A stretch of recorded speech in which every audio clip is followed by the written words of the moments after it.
Olá, me chamo Micael Alves, faço parte da equipe 1 da disciplina de Nutrologia e iremos tratar do tema Os perigos da desnutrição. Falaremos desde a definição e classificação da desnutrição até a avaliação e abordagem clínica. A desnutrição permanece um problema clínico e de saúde pública relevante.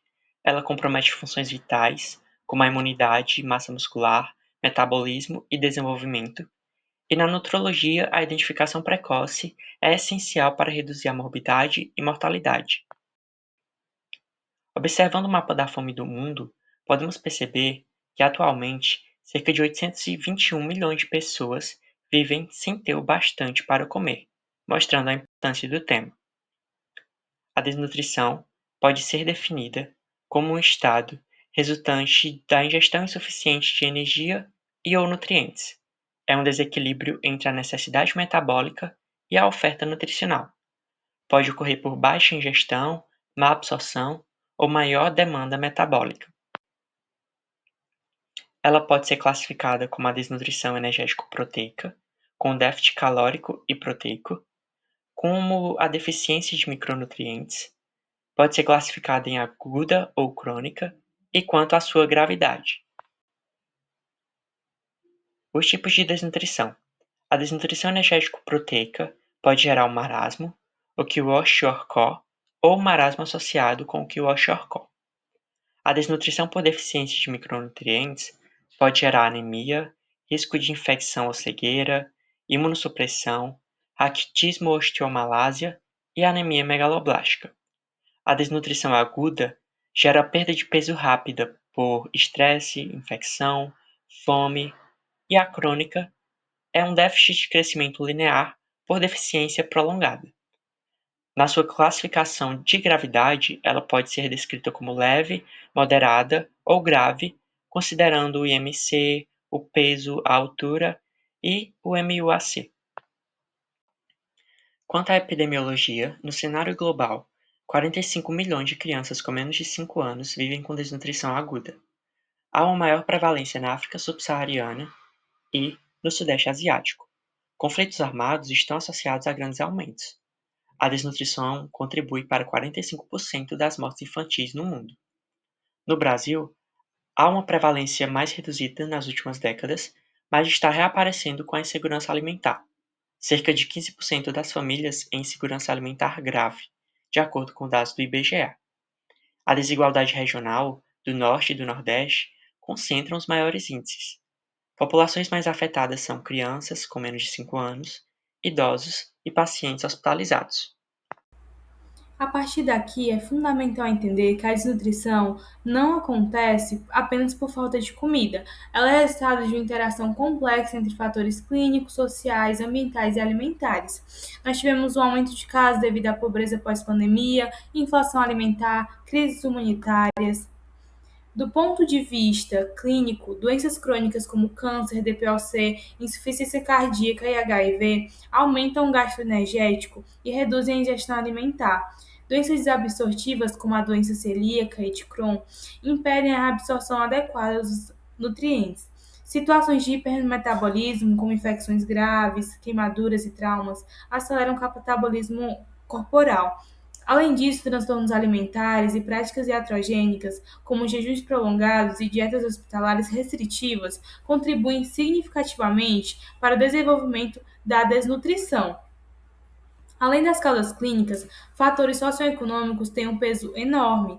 A pobreza, a baixa escolaridade e a dificuldade de acesso ao serviço de saúde aumentam o risco de desnutrição, principalmente entre crianças, idosos e populações vulneráveis.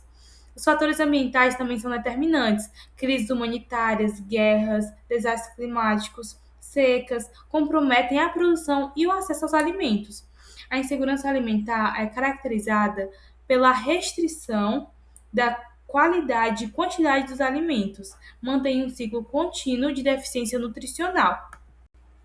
Quando o organismo entra em um estado de desnutrição, ocorrem alterações metabólicas profundas. A redução da ingestão energética leva à queda de glicose e da insulina, estimulando a mobilização das reservas corporais.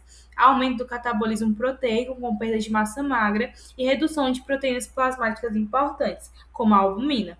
Paralelamente, ocorre a ativação de citocinas pró-inflamatórias, que intensificam o catabolismo e levam à imunossupressão. Do ponto de vista hormonal, observa-se a redução do IGF-1, diminuição do T3, que é o hormônio tiroidiano, aumento do cortisol e alterações nos níveis de leptina e grelina. Essas mudanças comprometem a síntese proteica e afetam estrutural e funcionalmente praticamente todos os sistemas do organismo, explicando por que a desnutrição tem repercussões sistêmicas tão amplas.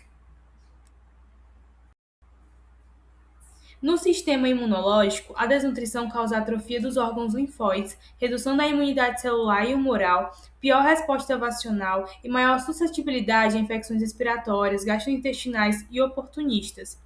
No sistema respiratório, a perda de massa muscular reduz a força dos músculos respiratórios, aumentando o risco de hipoventilação, pneumonia, falência respiratória, além de prejudicar a tosse e a limpeza das vias aéreas. No sistema cardiovascular, ocorre diminuição da massa cardíaca e do débito cardíaco, podendo surgir bradicardia, hipotensão e arritmias. Durante a correção nutricional inadequada, especialmente em casos graves, ocorre o risco de síndrome de realimentação, com possibilidade de insuficiência cardíaca. No sistema endócrino-metabólico, porém, podem ocorrer hipoglicemia recorrente, resistência à insulina, redução dos hormônios sexuais, amenorreia, infertilidade e diminuição da termogênese basal. Em crianças e adolescentes, os impactos são ainda mais graves. Ela compromete o crescimento linear e desenvolvimento cognitivo. No marasmo, observa-se perda intensa de peso, gordura e massa muscular. Ainda nas desnutrições, predomina a deficiência proteica, com edema, distensão abdominal e alterações cutâneas. As consequências cognitivas podem persistir até a vida adulta. A longo prazo, quando a desnutrição se prolonga, surgem efeitos permanentes: a redução de massa muscular, enfraquecimento dos órgãos internos e risco de caquexia. O sistema imunológico permanece comprometido, aumenta a suscetibilidade e vulnerabilidade a diversas infecções. Nos idosos e pacientes crônicos, a desnutrição é altamente prevalente e especialmente nos hospitalizados. Fatores como perda de apetite, dificuldade de mastigação, uso de muitos remédios e doenças crônicas contribuem para esse cenário.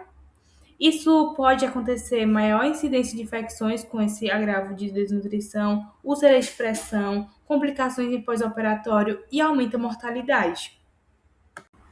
A desnutrição é um dos fatores que mais aumenta risco cirúrgico. Pacientes desnutridos apresentam menor massa magra, resposta imunológica reduzida, como já havia sido falado, e tem um prejuízo da cicatrização. Isso resulta em maior incidência de infecções de ferida operatória, deiscência, atraso na cicatrização, maior tempo de internação e maior mortalidade. Apesar dos avanços, a desnutrição permanece um problema global relevante e grave. Países como África subsaariana e Sul da Ásia concentram os maiores índices. No Brasil, observa-se o retorno da insegurança alimentar após a pandemia, além da chamada dupla carga nutricional, desnutrição coexistindo com a obesidade. Em hospitais, cerca de 1 a cada 3 pacientes apresenta desnutrição ou risco nutricional. Diante desse cenário, a abordagem clínica começa com a triagem nutricional precoce, utilizando ferramentas como as dispostas aqui no slide. Um diagnóstico segue os critérios de Glean, combinando critérios fenotípicos com perda de peso, baixo IMC, redução de massa muscular e com critérios etiológicos, como ingestão inadequada e inflamação. Além disso, durante a abordagem clínica, devem ser usados outros componentes, como antropometria, circunferência de braço, prega cutânea, e fazer uma abordagem clínica completa, escutando a história do paciente. O tratamento deve ser individualizado. Sempre que possível, prioriza-se a via oral, com ajustes dietéticos e uso de suplementos hiperproteicos. Quando a ingestão oral ela não pode ser usada ou é insuficiente, indica-se a nutrição enteral. A nutrição parenteral fica reservada para casos em que o trato gastrointestinal não pode ser utilizado. Na reavaliação, deve ser sempre contínua, especialmente em ambiente hospitalar. É necessário ajustar metas calóricas e proteicas, monitorar eletrólitos e observar sinais de síndrome de realimentação. Além disso, tratar a causa é a base e investir na reabilitação funcional são etapas fundamentais do cuidado. Em conclusão, a desnutrição é um problema frequente, multifatorial e com grande impacto na morbidade, mortalidade e nos custos em saúde. A triagem precoce e a intervenção adequada mudam significativamente os desfechos clínicos. O enfrentamento da desnutrição depende da integração entre o cuidado clínico, políticas públicas, educação em saúde e segurança alimentar. Nós agradecemos pela atenção.